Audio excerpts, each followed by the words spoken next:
Hello, everyone, and welcome to our weekly Power Lounge. This is your place to hear authentic conversations from those who have power to share. My name is Amy Vaughn, and I am the owner and Chief Empowerment Officer of Together Digital, a diverse and collaborative community of women who choose to share their knowledge, power, and connections. Join the movement at togetherindigital.com. And today I am thrilled to welcome one of our very own. Today's guest, Robbie Schneider, is a true embodiment of what happens when passion meets purpose in the digital space. As I mentioned, she is a beloved member of Together Digital and our amazing community, and she recently achieved something remarkable. She leveraged her goals from our 2024 goal setting workshop into reality in her newly published book, Social Media, Sanity, and You, a guide to mental wellness for the digital marketer. It's so Friday. And I'm just so excited. And I'm so stinking proud of you, Robbie. For over 2 decades, has worked in healthcare and content marketing. And she currently leads social media strategy at the Franciscan Health Company and serves as a board chair for socialmedia.org health. But what makes this story particularly inspiring is how she has channeled her experience into addressing one of the industry's most pressing challenges, protecting our mental wellness in an always on digital world. And good golly, this couldn't be more important and relevant at this time. And when she's not just sharing her theoretical advice, she's not just hinging on theoretical advice. She has lived these challenges of balancing digital demands with personal well-being. And today she'll be sharing some practical strategies that have emerged from her both personal and professional journey and her deep understanding of the healthcare space. As we launched our 2025 Authentic Ambition Goal Setting Cohort, Robbie's journey from workshop participant to published author could not be more timely. She is a shining example of how our community and support can help to transform professional aspirations into reality. So everyone, please join me in welcoming the amazing Robbie Schneider into the Power Lounge. Welcome, Robbie. Hi, I'm so glad we get to talk this morning finally. I And know. I know we wanted to do this in December It's all and good. life happens, Life unfortunately. happens. And I'm just excited. I think this is a wonderful time right now. There's It so much is. going on It with the is. news and in the digital space. And Mm-hmm. I'm just thrilled to be talking with everybody Agreed. about this and bringing some more Yeah. attention to it. Mhm. As much as life can throw us and as hard as I know things were for you at the end of the year, I think you're right. I think now is the time that we need to be having this conversation. So yeah, definitely members be listening, non-members share the news of this book because it's such a fantastic read. And again, you've walked the walk and now you're talking the talk. And I think that that's so great. But before we dive into the book, I'd love to hear more about your journey with this community, Together Digital, and what sparked your decision to make writing Social Media Sanity and You your goal during our workshop. Okay, that's a loaded question. And to be fair, I'm going to be frank with you. I was very unsure about Mm-hmm. Together Digital at first because there were some really great local communities. And unfortunately, my market Yeah. didn't have one. And I was like, Mm-hmm. what is the value Yeah. of another digital organization? And I'll tell you, Amy, this one is different. It feels different. Yeah. We've got great connections with the cohorts and the goal setting groups. And I've met wonderful women around the country who are willing to pitch in and help bounce off ideas and collaborate and really grow in our professional goals. So I really, I'm thrilled to be part of this group and I'm thrilled to continue with this group. And I just can't say enough about it. But Thank you so much. so Amy had extended an invitation to, just try it out for a year. And I said, okay, well, if I'm going to do this, I'm really going to invest with this and really make sure that I'm making the difference with it. And I signed up for the goal setting workshop. Had no idea what I wanted to do, to be honest. So I'm going to give you my very real thing for anybody who can see. These are my sticky notes of ideas and goals and things I thought maybe I'd like to do over the 2024. No real sense of rhyme or reason. But I had ideas of things, and getting past the idea into action, it's an evolution. It really is. And being able to work through, kind of how I wanted to do things, how I wanted my 2024 to look. I'd come off of a couple of very difficult years, not only COVID, but also with some life-changing events in our family, Yeah. and, really trying to take a look at, what can I do to kind of shift the script in my head, and what can I do to really make the most out of what I've been through, and to help others also. I love And that. so one of my goals was really just, it wasn't even about writing a book at the time. It was about, hey, I just want to use my voice to um, leverage and discuss about the impacts of working in the digital space and Mm-hmm. the impacts it can have on the mental health, because we've talked so much about how social media is impacting our youth, and that is Yeah. such a valid conversation. Mm-hmm. But a lot of times what we tell people is just turn off your phone, put it away, download those apps. What do you do when you're that That's your job. provider and that's a professional, and your expectation is to be digitally connected Yeah. all the time? How do you find that balance in life? It's something that's a challenge. It's something that doesn't go away. And frankly, Mm-hmm. given the political environment we've been in the last Yep. probably 5 to 8 years, Mm-hmm. just given the evolution of the discourse on social media, Yes. and given the splintering of all the social media outlets that we have to choose from a brand perspective, Mm-hmm. we're doing more and more and more. And with the speed of social media, we're getting less and less and less time, and trying to figure out where Yes. that balance is so we can come back and Mm-hmm. perform and be at our best, so we can do our best work for our brand. Is just, it's good for us, and it's good for your business as well. Yeah. Agreed. And thank you so much for being honest, because I think it's a fair and valid point, right? And I think that we're in a new era where there's like this pivot obviously towards everything hybrid and virtual and remote, and and it almost makes us feel more separated and fragmented and alone. And sometimes it's hard to think, because there are not always platforms that are built out there with intentionality and purpose and mission, that you're like, is this going to be a safe space? Is this truly going to be a place where I can bring my full self and talk about my challenges? And to me, I think that's like the importance of community right now in the world that we're living in, whether it's online or offline, but finding your people and community, to source that collective courage that you need to sort of go after the things that you never thought you would go after. And I think there's people, I challenge people all the time. I know women who have become the best of friends through our network and being on Zoom and chat alone, who start businesses together, and then end up in the physical world together. It's just, I mean, God, if people can get online and meet and get married and spend the rest of their lives together, why can't I meet my professional soulmates online too? Right. And I also think, and I do appreciate the fact that even though you were a little discerning about it, that when you came on board, you jumped right in, because this is the kind of thing, right? Any community, what you put into it is what you get out of it. You can't just show up and take, you have to show up and be willing to give.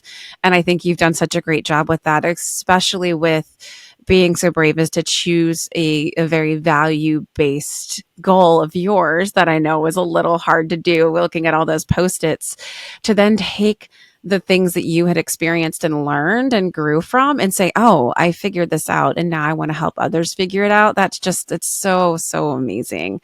I love that. And so, yes, kudos to you for just, coming in, being intentional, using your time wisely. I think sometimes we make the excuse, I just don't have the time.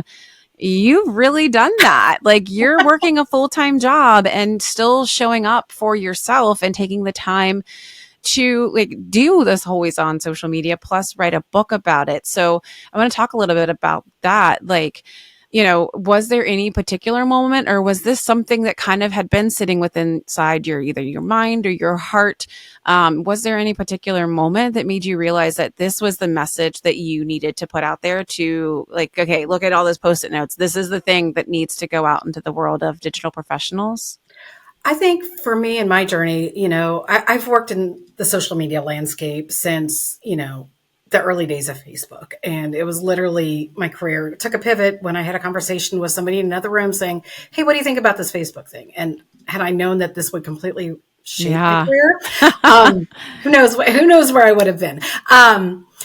But, as we've seen social media grow and evolve, and some ways good, some ways bad, and coupled with a pandemic, and I work for a healthcare organization. And especially Mm-hmm. if you think back to the very early days in 2020, Oh my when there was a gosh. lot of confusion, a Nightmare. lot of concern, Yeah.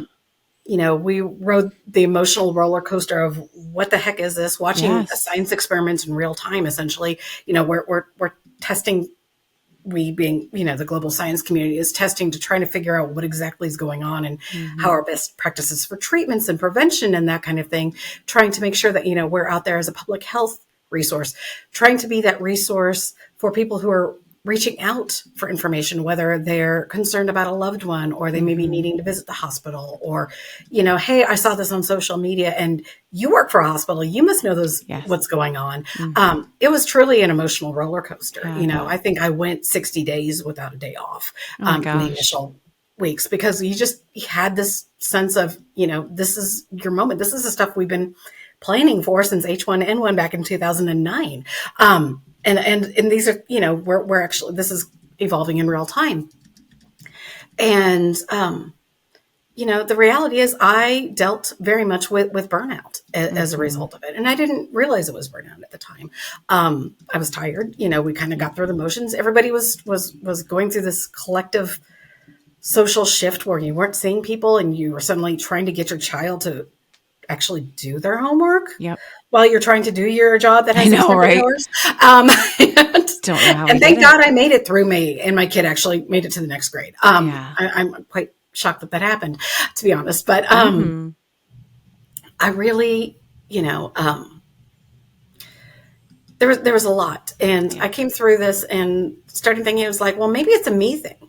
And, I worked with, my manager at the time. And he was kind of Mm-hmm. like, well, what can we take off your plate? And I'm like, well, you can't take anything off of my plate unless you, Oh. get more people and that Right. kind of thing. And so it was kind of like, well, if you don't take anything off your plate, it's kind of like your fault. And it is and it isn't. It's just the reality of the situation. Mm-hmm. And we were in very unique times. And then I'm very blessed that I'm part of socialmedia.org health, which is a Yes. consortium of other healthcare social media professionals across the country. I love And it. we were all starting having those same conversations. We're just exhausted. We're burnt out. We just can't Yes. keep up at this speed. Um, Mm-hmm. and I realized it's not a me thing. It's not our hospital thing. It Right. is a healthcare social media professional thing. And Yes. as I, continue these conversations, we got through the worst of the pandemic and we're still all burnt out and we're still all tired. And, what do Mm-hmm. we do to kind of help evolve the conversation? And I, as I'm reading and growing, I'm learning that it's, not just healthcare social media professionals. It's people working in digital space. It's Yeah. people who are working in media relations. Mm-hmm. It's people not even just in the United States. Oh, 100%. The burnout among professional communicators is huge. There's studies in the UK and Australia and around the world demonstrating the level of burnout and mental Yeah. health concerns that we're all facing as communicators. And, Mm-hmm. so we have to take a look at it. And sometimes the answer is maybe we don't have that resource Right. to step back, but maybe we've got some other resources, and it's having those hard conversations. Yeah. And maybe it took me into my 40s to realize that I can have those hard conversations and saying I can't do all the things at once and have it all perform to their best abilities. And for Mm-hmm. me to be performing at my best abilities. And so having those conversations of, hey, if this needs to get moved up because of a campaign, something else has to go. Yes. And so if you can't meet this deadline or this needs to be moved up, what needs to get shifted so everything gets the appropriate attention they deserve, not only from the social media team, but the Right. design team, Mm-hmm. the marketing team, the eyes that are looking at the content that you want people to react to. If you are Mm-hmm. flooding people with post, Yep. they're going to tune you out. And Right. you've done no good other than just spin your wheels. Mm-hmm. So having those tough conversations, it gets easier over time. Mm-hmm. Being asked to be brought to the table and saying, hey, don't forget we're here as a strategic resource, Right. being able to have those deep conversations. It just makes all the difference because whatever you can do on the front end to help Yes. reduce your stress in your workday is going to help you out when you hit those crisis events or Absolutely. life events that cause that upheaval professionally. Mm-hmm. Yeah. And I love that you're so spot on. We need to really start looking at and thinking of, like, I think we're all burnt out on the word burnout, but we need to talk about what's behind the word burnout. It's mental health impact. And it's acknowledging the fact that it's impacting and hurting a lot of people. And even though some people might think it's like a fluffy thing to have like mental health, we don't put it on the same level as physical health yet. It does impact the physical health. It does affect It's amazing how many health performance. conditions are Mm-hmm. impacted By by your mental stress, health. anxiety, your higher Absolutely. cortisone. You know, I don't want to be that statistic that goes back Mm-hmm. to the 50s that Yep. we're talking about public relations professionals being at higher risk of heart attacks. Yeah. This is not just a digital question. This is an No, industry it question, is. and it's something that we're past time Mm-hmm. having those discussions about. Yeah, no, I absolutely agree. And that sense of, doing it all, doing it alone, always being on, always having the answers, it puts us in that fight or flight mode, right? And so, like, we're Absolutely. constantly responding from a place of fear and uncertainty, which is just, again, like trauma after trauma, which, again, impacts mental health, physical health, performance, innovation. So, like, if your team's not being as productive as they could possibly be, if you're not, really putting the things in place to really help them create that Absolutely. I mean, I remember at balance. one point in the pandemic, I would literally have a stress response when my cell phone pinged Oh my at night. gosh, I believe that. And it was 10 o'clock, 11 o'clock at night. It was because people were moving so fast and they're like, oh, and I need to tell them this. I ended up finally coming to my senses and saying, okay, I'm going to have a work rule. Hmm. And I talk about this in my book too, is, set up your work rules for technology. And Yes. having my admittedly, having my child teach me how to do the dark hours. And so I wasn't getting Yeah, those notifications for work and that's letting right. people know that unless the hospital is literally on fire, Burning down. um, that I will respond to it during my work hours in the morning. Yeah. and Yeah. that Let's. seems like such a simple thing to do, but just Hmm. because I'm thinking about it and I need to get out of my head does not mean that the team needs to execute it immediately in that moment. You've got to be able, as a Right. professional, be able to discern what is the most important thing, whether it is 8 a.m. or 8 p.m. Yeah. On that note, I want to lean into this next question actually as more about, like, for our listeners who are leading digital teams or aspiring to and marketing teams. I love that you are doing this work with the socialmedia.org health as their board director. I'm kind of curious as to what are some of the practical strategies. You talked about boundaries and work hours, but what are some other strategies that you have seen work for protecting the team's well-being? Boy, it's all about it. We are communicators and I think as an industry, do the worst job of internal communication and Right? that among our teams. I'm not even saying Yep. among our organization. I'm saying talking amongst ourselves. So, on my team, we literally have daily touch bases and we're talking about everything from what's going on in the world to what's going on in your world. And if, Mm, my coworker right now wasn't feeling the greatest, I'm like, okay, go. He's like, well, maybe I need to go eat. Well, first of all, go eat. yeah. And if you're not feeling better, then, and if you're feeling off, go take care of that. Yeah. And we're okay for the weekend and I can monitor. And so you need to just be able to have those conversations because Hmm. if I'm dragging because I'm not feeling good or I'm stressed out or I'm worried about X, Y, and Z, I'm not bringing my best to the table. Yeah. And that's, I would rather somebody take the hour they need to go for a walk or Yep. go to a doctor's appointment or even take a nap Yes. and Oh my gosh, come back naps. Game changing. refined and refreshed and able to do their best work. That small investment just pays off dividends. So Absolutely. communicating with ourselves is a big thing. Knowing our boundaries is another thing too. And we don't have to be online all the time just because we are digital communicators. And this is something we've had Yes. conversations about internally and with others in my field is just because the news goes 24 hours a day doesn't mean that you need to be tapped in. So Hmm. we knew going into election season and with changes with this administration that there were going to be policy changes Yep. and some that could be quite controversial. Hmm. And knowing that from a health organization, we made the unilateral decision that we would check our headlines and discourse a couple of times a day within our social media monitoring app. Yeah. And then course correcting based on the news of the day. Smart. That way we're not constantly pinging in, oh my gosh, this has happened and this has happened and this has happened. Right. And then getting triggered by things that we're seeing in the feed that we can actually take that step back and having strategic discussions based on it. So for Hmm. example, the discussion about some of the minority health research being Yeah. taken off a website. Yeah, that pinged up on our feed and there was discussions and it's like, okay, well, we can take a step back because we're taking that moment to not Yeah. react in the moment React. and say, what does this mean for our content strategy? Are there opportunities? Are there Exactly. things that we need to step up and do to bring to the plate?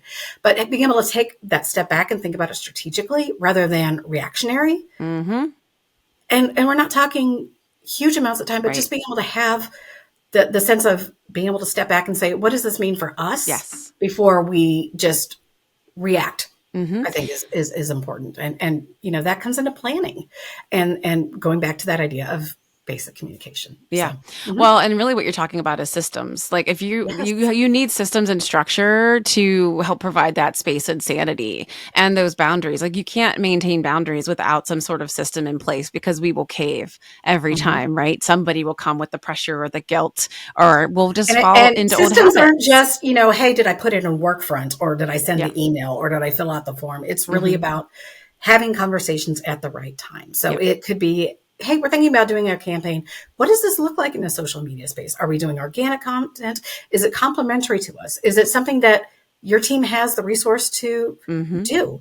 Is it the right channel and the right time for it? Yep. And what else is going on in the digital space? There's just so much competing for our attention, not only as professionals, but as Right. people, that we've Yes. just got to be mindful of that in the world that we're working in right now. It kind of reminds me of what I think to tell my kids oftentimes when they either say things to themselves or to others. It's like, before you open your mouth, before you communicate something, before you post something up on social media, I always think, is it helpful? Is it true? Those two Yes. things. And if it's I not, tell people practice the pause. Think about what you're saying yes, before you just, get out there and and say I it. think we've all had those moments where we forget to do that, but, Hmm. taking that step back and saying, okay, did I need to? And Yeah. then either rectifying it or moving on. Well, because And, as a brand, you don't want to go out into the world and just step in a big old pile of, because I people mean, it works have. for Wendy's, but, not, Yeah. not for my brand. No. Right. Exactly. Yeah. Yeah. Yeah. And I honestly kind of hope because I was on brands where we were literally always on. We always needed to be responding to what was happening in the news and the world. And we were marketing for a fabric softener. And I'm like, do we Mhm. really need to be commentating on the entire world and all that's happening? Like, is this really helpful for customers? Mhm. Is this going to make them more likely to buy our laundry product? I don't know. Yeah. But yes, I love that step back and pause. And Mhm. again, putting systems into place to protect everybody's boundaries. Your book Absolutely. also talks a lot about building resilience. I'd love for you to walk us through one of your favorite stress management techniques that our listeners could Oh, take and goodness. implement today.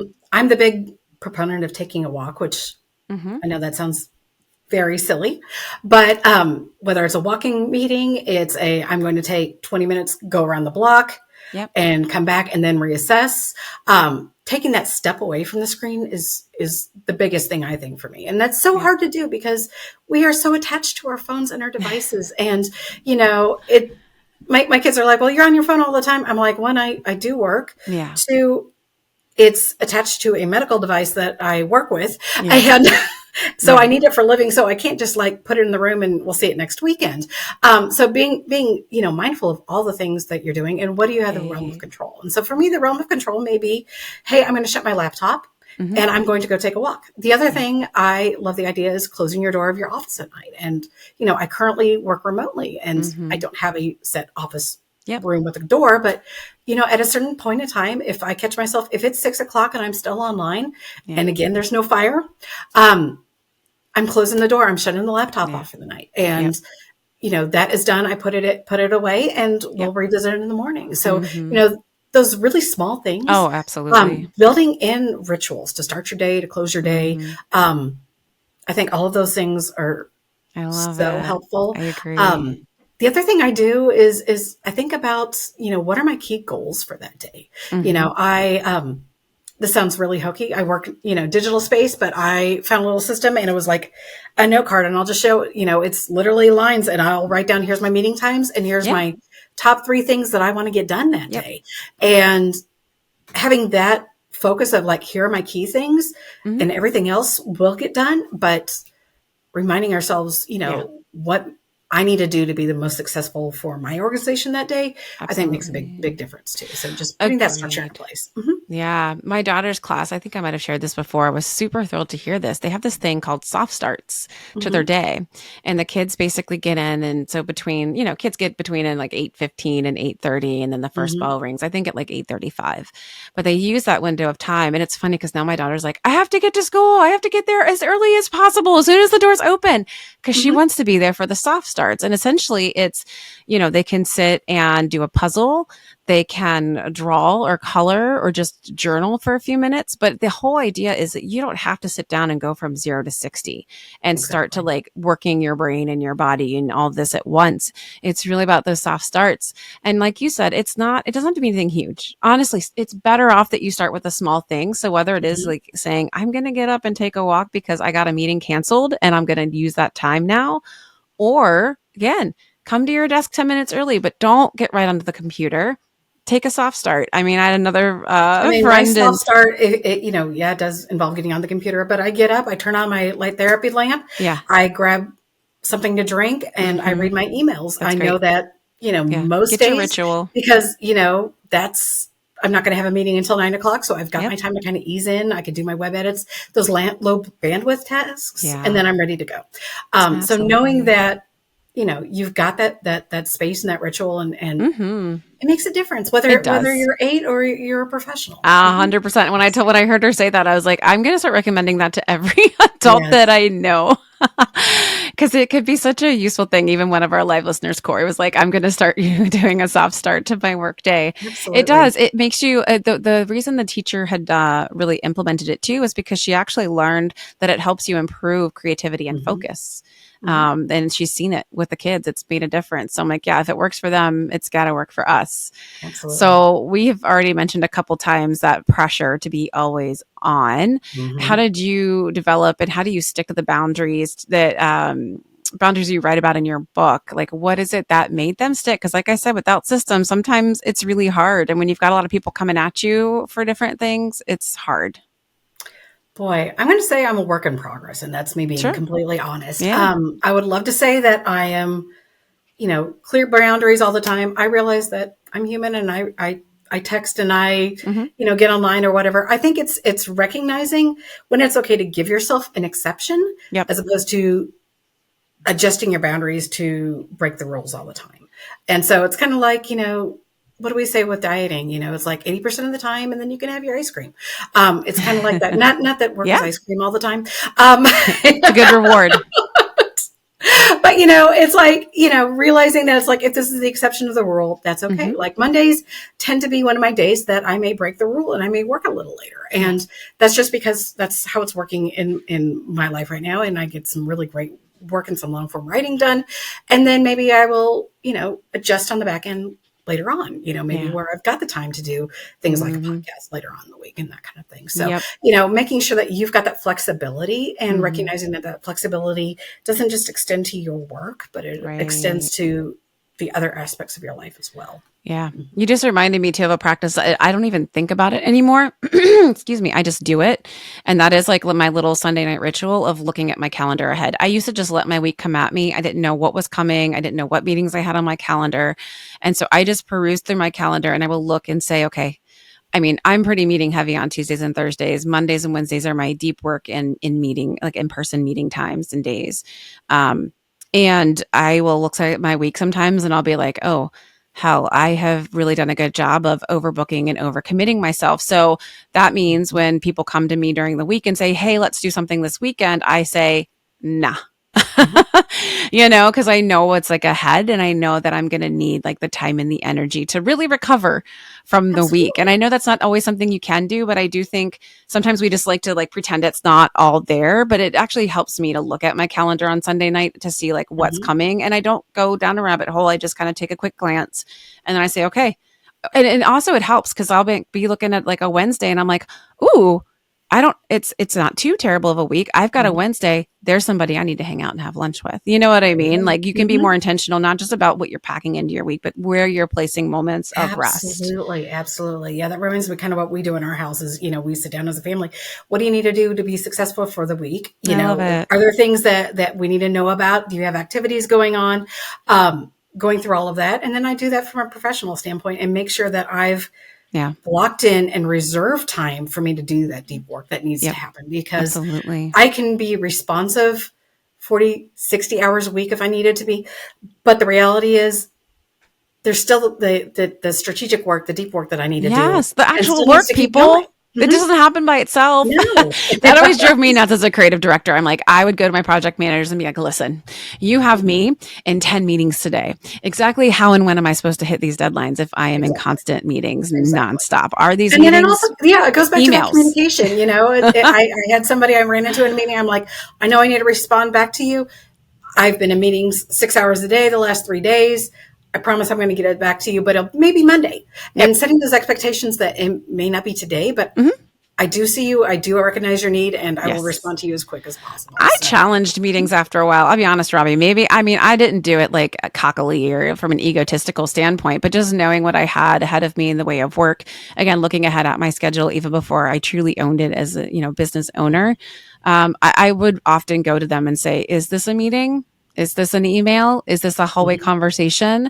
Because it's like I need to be able to make time and space for me to get my work done. I can't yeah, just be in meetings all day till 5, 6 o'clock in the evening and then be able to start on my work. Like that won't fly for me or my family. And I have to say too, something else that we have to keep in mind is we're not just doing this for ourselves. We are mhm, doing this, we're modeling something for our coworkers, we're modeling something for our children. Like you said, your kids, they notice how much we're on our phones. mhm. And I'm not trying to guilt you all to put them all down, but they want to see, they They want will. to have your attention. And it's like when we were just talking about teenage years and moving bedrooms. And I'm like, listen, I have got maybe 18 years with you guys Mhm, in my home, and I am going to make the most of that. And that's going to require me to make and create some boundaries. And again, I think the mhm. earlier and the more often that you can reinforce those, the better. But yeah, just know like your team is watching. Absolutely. Your family is watching. And so that I remember that whenever I get an after hours email or text or message that's related to work, I really do work hard to be like, I mean, I might read it, but then I'll set a reminder 9 o'clock tomorrow Well, because I'll it do you can one wait. better. I don't even have Outlook on my phone. That's And smart. there's That's smart. I mean, do it. I literally only, look at social media content through my monitoring app That's great. on Oh, I my love phone it. That's so because, smart. otherwise you're stuck I in need to that, do that that. horrible thing of scrolling and, Doom reading scrolling. and Yeah. unfortunately doom scrolling. And then, that just like resets your brain in a way you don't need. It's okay to be No. informed, but you can be over-informed and Get your life back. overwhelmed. Yeah. Get your time and your life back. We got Exactly. a question from one of our live listeners. She wants to know, she's like, I know that that managing time is important for wellness. This is kind of on the topic of what we're discussing. So good timing there. But managing time is often very difficult with social media. Do you have any advice on knowing what's happening in social channels without having to stay connected and read all the things on the channel yourself? Although I think you might have just answered that with the monitoring. Are Mhm. there any resources that you can recommend? So maybe we get a little more specific for her on how to track those trends, for example. She's all about looking for ways to work smarter, not harder. Amen, my friend. And I know that you all are too. What do you got for her, Robbie? So I'm not sure if we're talking about trends as far as what they're seeing as far as content or trends in social media apps and how things are working. So from Mm, this, I'll just touch on the social media yep. apps. Definitely tie into your network. You do not have to be expert on all the things, but you can curate and figure out who the experts are and Yes. let them do the heavy lifting for you and then kind of digest that information. I spend, a couple hours each week just catching up on trends and knowing what's going on. It's also important to know what makes sense for your brand. If your brand isn't on a certain platform, it's okay to keep aware of it, but that's not your primary area of focus. And it's okay to Hmm. kind of table that Yep. and then just look at the bigger industry trends and the reports. When you're taking a look at content that impacts you and your organization, that's where it gets tricky. I mentioned earlier, we do a lot of monitoring through Sprout Social for our app. Hmm. You can use Hootsuite or other platforms. Yep. Um, but one of the things that I know is it's easier to monitor and aggregate that way, filtering for your keywords, key phrases, that kind of Yes. things, and then just checking in periodically on the headlines and the Yep. trending topics to course correct Love because it. everything happens so fast in social media. Hmm. Um, Things can turn on a dime, just based on Yeah. one person's comment, and we see that all the time. And um, it's just easier on you to kind of keep your focus primarily on your brand and your audiences and their needs, but Yes. then just checking in on the status, kind Mhm. of thinking back in the day when the news was only on at 8, 5, and 10. There's It's another okay. idea too, Robbie. We Yes. talked about this in the goal setting workshop, right? Hmm. Of like time batching and time Yes. boxing. So I started time boxing times in the day when I would check my email because I Hmm. would find myself, I would have like a context switching moment between one task to the next, something that needed to be done, especially on my deep work days. And I Hmm. would see an email, but most of the time, emails, Slack messages are incoming to dos and Yes. or need thoughtful, intentional responses. And I would never get that. I would miss things. They would get Mhm. like pushed down in the feed or in the email inbox, and then I wasn't answering thoughtfully and intentionally because I was trying to do it between a million different things. So Mhm. I time box in the morning and in the afternoon when I will check my emails, and it takes some discipline and it takes some time because I know we're all afraid that people will die if we don't check our emails, but I Yeah. really do try to minimize And the people amount of have time I'm in my discussions real time, and inbox. decisions are being made real time over email, Yeah, which right. is convenient, but not so Well, convenient. that's But the it's case when I it's get also up and okay walk to to say, them. "What? That's all I'm when I'll sorry." get up and go walk to them or be like, do we need to jump Yes, on a Zoom call? Because we should be exactly. talking. Exactly. So, and it's okay. Again, those work rules. If you're going Hmm. to give me an assignment over Slack, um, Add it I'm to going to a be like, project "Hey, you need management to fill out a workfront tool. request," or Yes. send the details over email. Do not piecemeal it. Um, Yes. I've kind of trained team members that if you send stuff to me in piecemeal, that's fine. But just understand it's going to take me longer to get it together because now I've got to go and curate all Yeah. the information as opposed to you providing me all the details all at once. Right. And I loved your point too. That collective knowledge is such a powerful thing. You don't have to be the one always on with all Mhm. the answers. I'm sure that you get a lot of this from the other community that you sit on the board for, but Together Digital, we have an asks channel where you can literally just drop in. It's like your bat phone. You're like, yo, I'm trying to figure out this thing. I need help. And people just really come to your rescue with lots of Mhm. thoughtful, intentional, sometimes bulleted lists, links, their calendar to offer to spend a half an hour talking with you about it. So don't ever think that like you have to be the one to know all the things and figure it out. I think that there's a lot to be said for, leaning on the collective knowledge of others. You can still walk into the room and look smart. Mhm. And because it's like you're surrounded by smart people, that's totally Exactly, fine. That's exactly. totally Somebody fine. reached out to me and said, "Hey, let's have some conversations about these different social media topics." I said, "Well, yeah, I could talk about it, but this person is even better about it." And Yes. being able to proactively share that, Hmm. not only are they getting the best information they can, I'm helping this other person out too, and Yeah. that's the beautiful part about community, I think. It So, is. It is. mhm. It is. Yeah. And these guys, everyone here, all these amazing women make me smarter every day. People are like, you know so much. I'm like, it's just because I get to sit here and take it all Right. in every single day. So I also wanted to make note of where folks can get your book. Mhm. So if you wanted to tell them their website, we'll obviously include it in the show notes too. Where should they go to get your book? Absolutely. So you can check out social media sanity and you at robbieschneider.net. I also have a couple of other books out there that are related to caregiving resources, just based Love on it. some previous experiences and some needs that I've seen. So I've been Hmm. really blessed to work in the healthcare space and have some Yeah. experiences that kind of have helped me inform things and being able to help share and bring it forward to others. So That's wonderful. I love that. And also, members of those of you who aren't aware, we do have a caregiver channel as well, because that is another very yes. lonely endeavor sometimes when you're working with like aging parents or aging family members and you become the Mhm. caretaker. All right, let's talk a little bit about your process and how you got here. You kind of came into, like you said, the goal setting workshop. You had all these post-it notes, Mhm. and now you're a published author. We know that didn't just happen overnight, right? But I am curious, what surprised you the most about the process of turning this expertise that you have gathered through just lived experience Yeah. into guidance for others? I think what surprised me the most was that nobody was connecting the dots on research. Mm, And, I see pieces from PRSA and organizations overseas and research on communications and this small element. And everybody's having conversations who work in the social media space about like, we're tired, we're burnout, don't yeah. push our people too hard. But nobody's saying, hey, we've got that larger conversation. So me being able to help bring some of that data together, Hmm. hopefully can help other communicators have those conversations with their teams and their leadership and saying, how can we do things better and smarter? I'm not saying that I have all the answers. I'm not saying Right. that I've got all the research, but it's a starting point for a deeper discussion about how we can make things more effective for your organization Mm-hmm. and to make things more balanced for your team members. Because, we don't need people to be tired and burnout and, Right. ready to quit. I've seen studies about how 60% or more of communicators are Yep. ready to quit because of mental health concerns. Absolutely. That's ridiculous. That's losing It's a institutional retention knowledge. problem. That is a tremendous issue for any organization, let alone somebody in healthcare. Um, and taking that step back at how we can do things better, I think is good. And I think it needs to be something that's an ongoing conversation. I mean, I even got called out on it yesterday. My team member is like, okay, you sound tired. I'm like, feeling a little Ah, overwhelmed. look And at he's like, well, why don't you. you take a step back and we'll regroup about it tomorrow. And I'm like, oh my God, you do listen to me.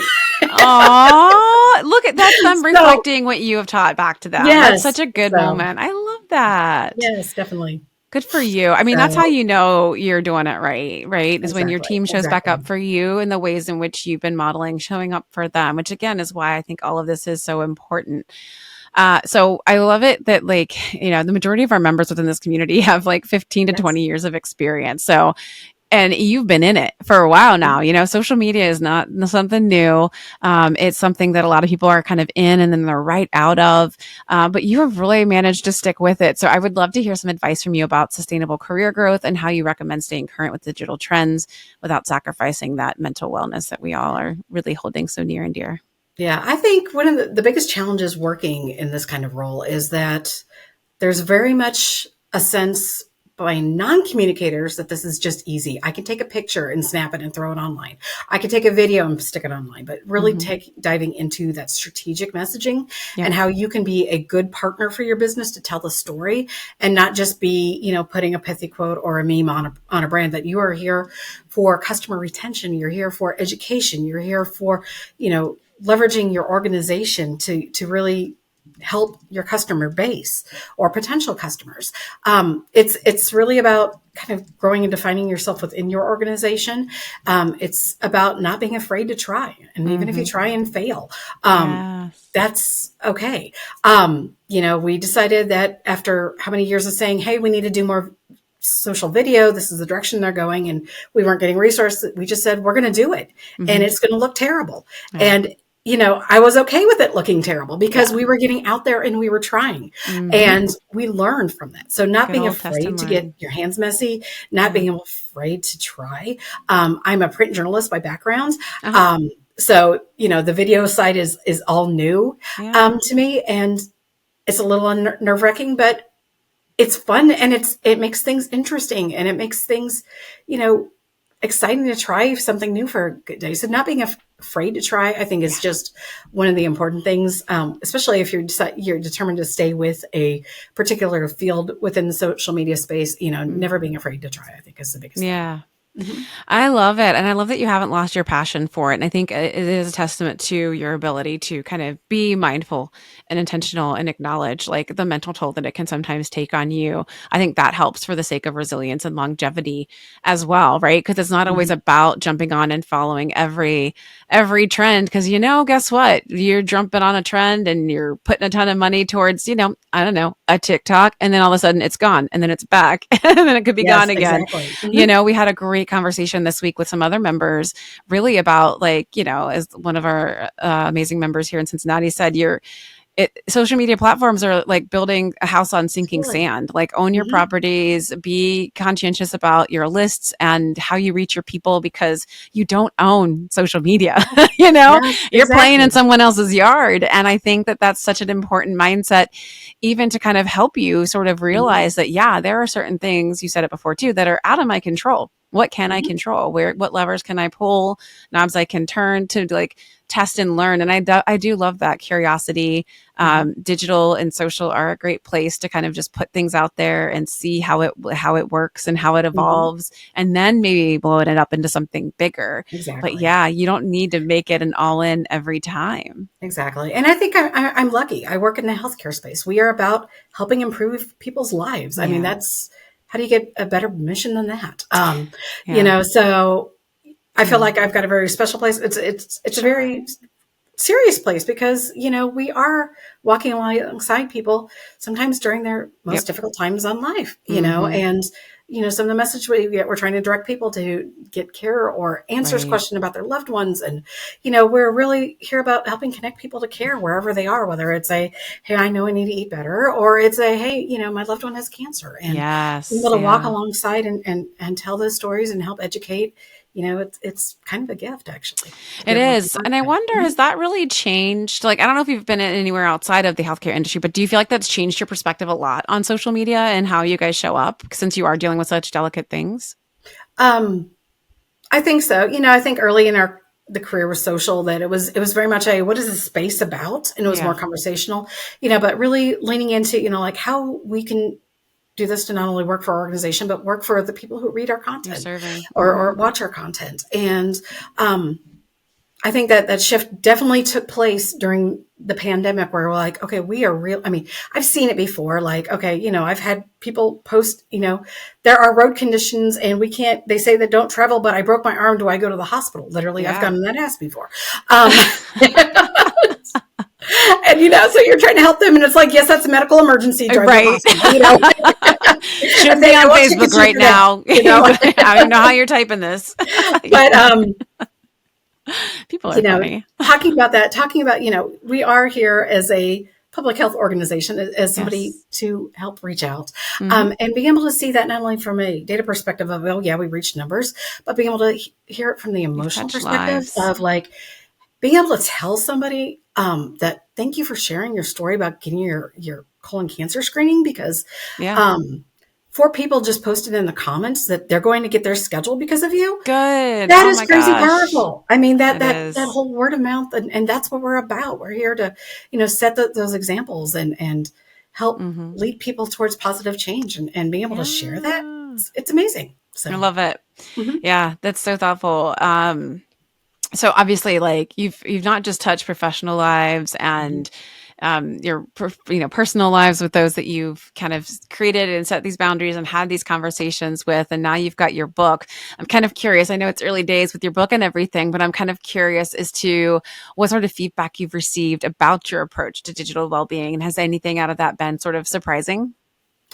Boy, that's a great question. I think people are just pleasantly surprised that we're actually bringing it onto the forefront, and we're Hmm. we're starting that conversation. Yeah, We've talked about mental health, and we've talked about depression and anxiety, and those are all very valid. sure. But when we're bringing those concerns already to Hmm. the table, and then into the workplace, and Yeah, then onto the demands of digital, um, that's a lot. it is a And lot. so being able to leverage that conversation and start that conversation within the digital industry, I think Hmm.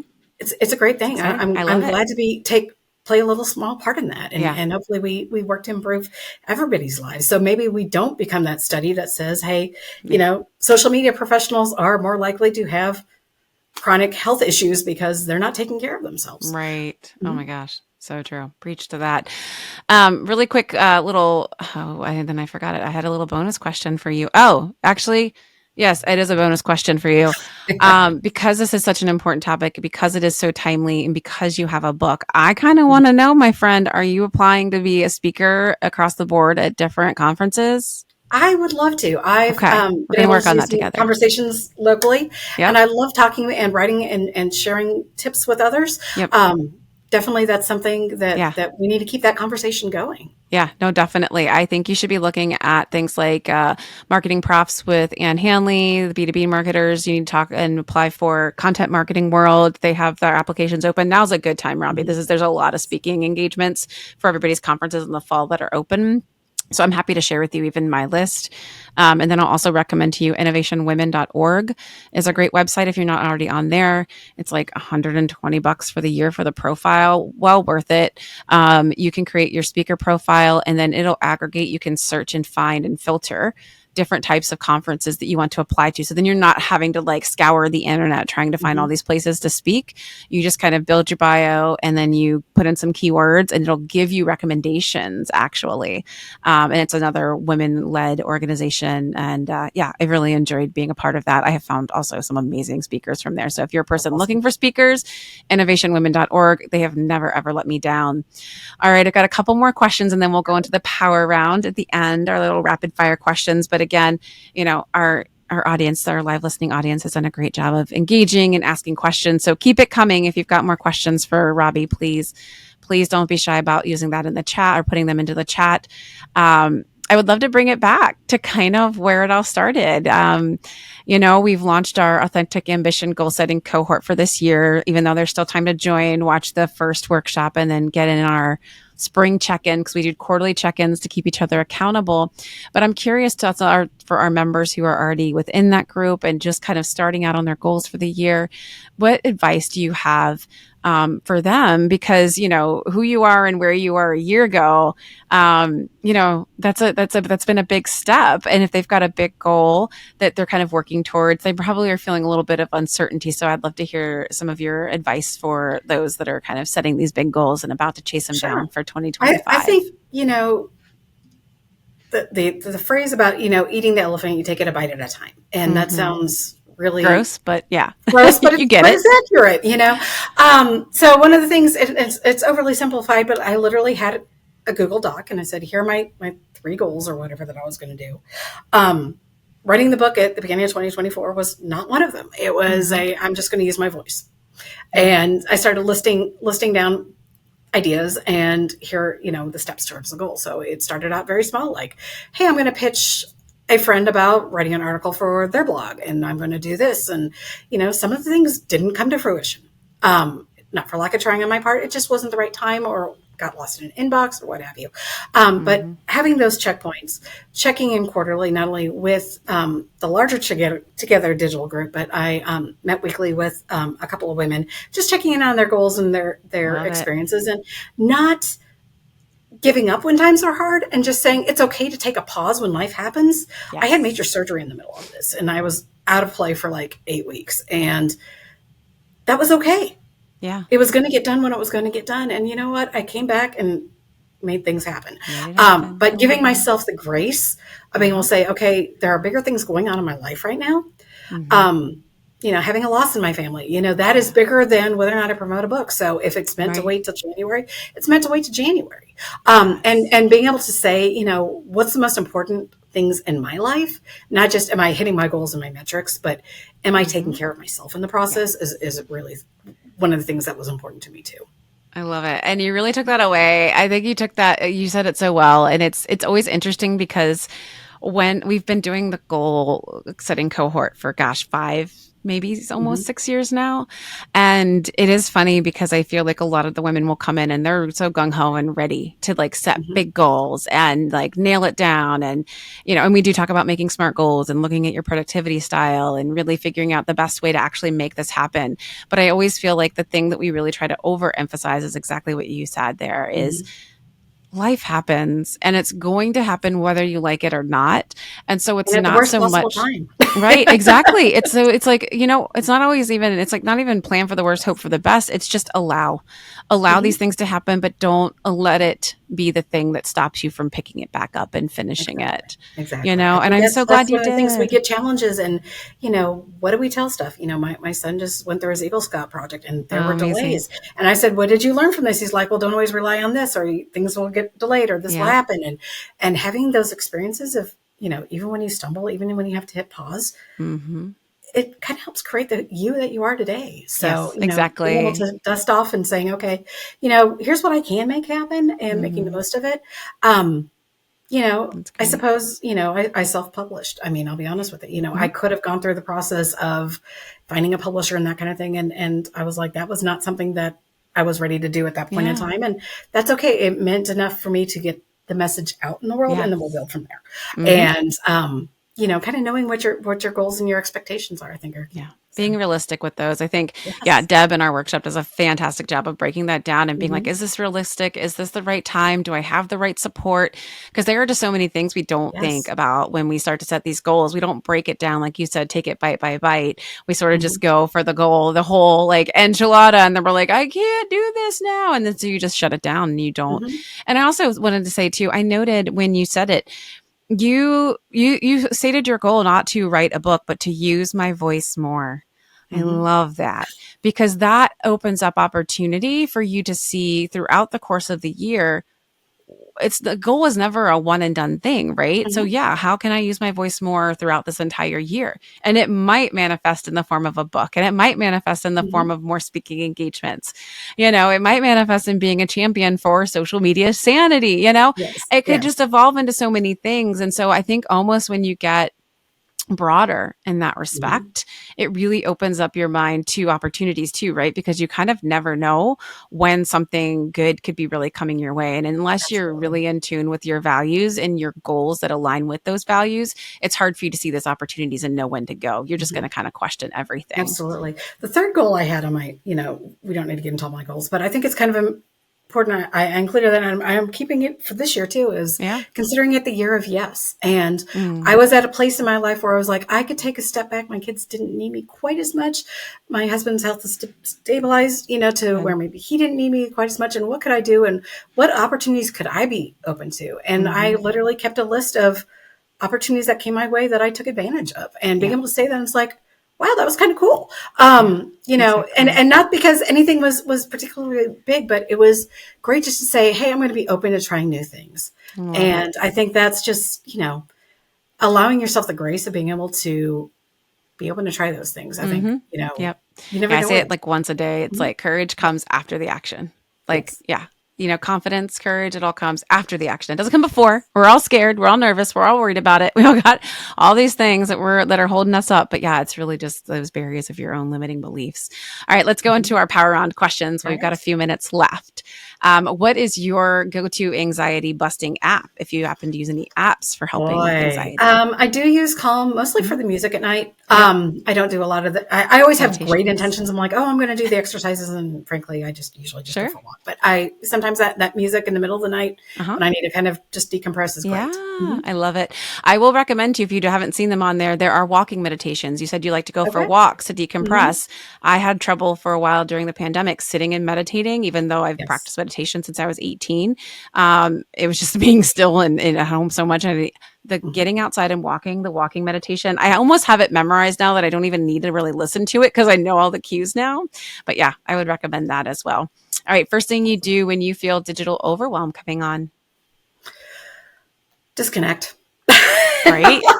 Which sounds crazy because it's like I've got meetings or whatever. When I can't, it may not be in that moment, but it's recognizing that. Yep. And I think having that reality is like, okay, I've got too much going on. I have a little bit of time, between Hmm. 4 and 4:30. I'm going to just take my break now. I'm going to, Yeah. walk. I'm going to read a book. I may Hmm. talk to my kids who have walked in from school today. Yeah. I'm going to take a few minutes because the work will still get done, even if I Mhm. have to postpone it by half an hour. Yep. I will make it happen. And Mhm. being able to just taking that break to breathe Yes. is just so important. Helps you Mhm. come back stronger and more capable Absolutely. and focused. Yeah, when you take that break. I think sometimes Yes. we think if we just keep pushing, I'll get through this. It's like, oh, actually, no. Like And my there are body, times my where brain's that's like, valid when pause. you're working in an actual true crisis. Yeah, Hmm. that's fine. Sure. But staying at that high crisis level, it's not doing Too your body or much. your mental health any favors. Agreed.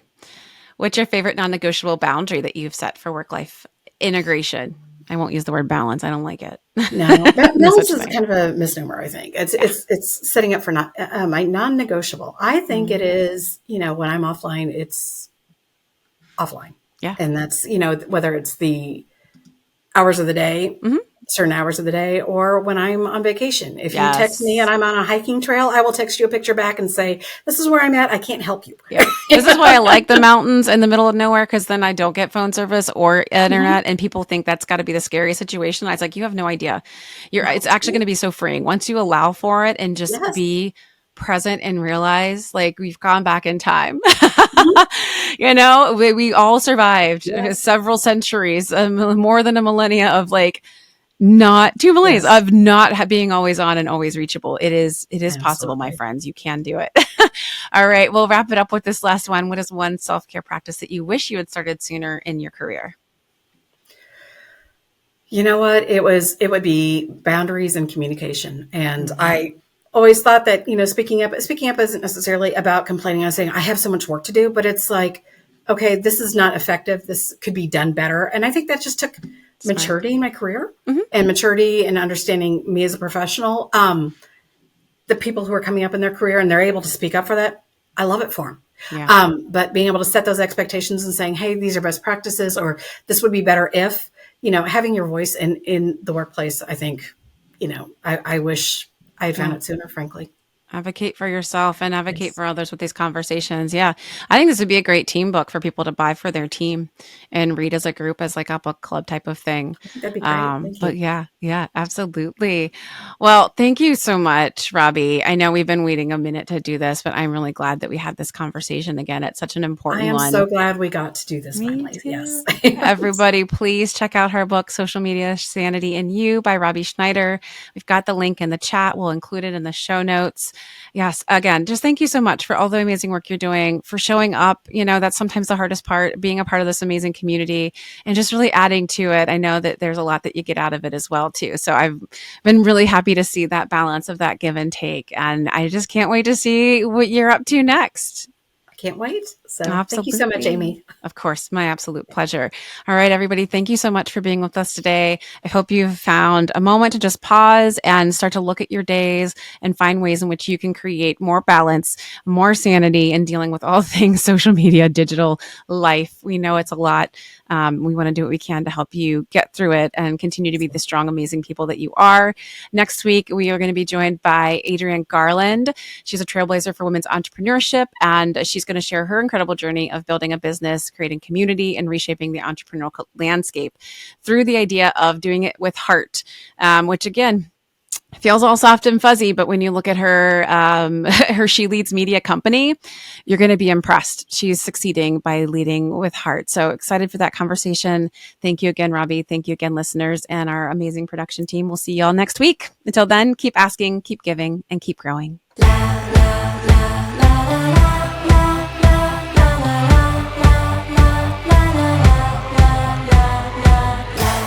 Produced by Heartcast Media.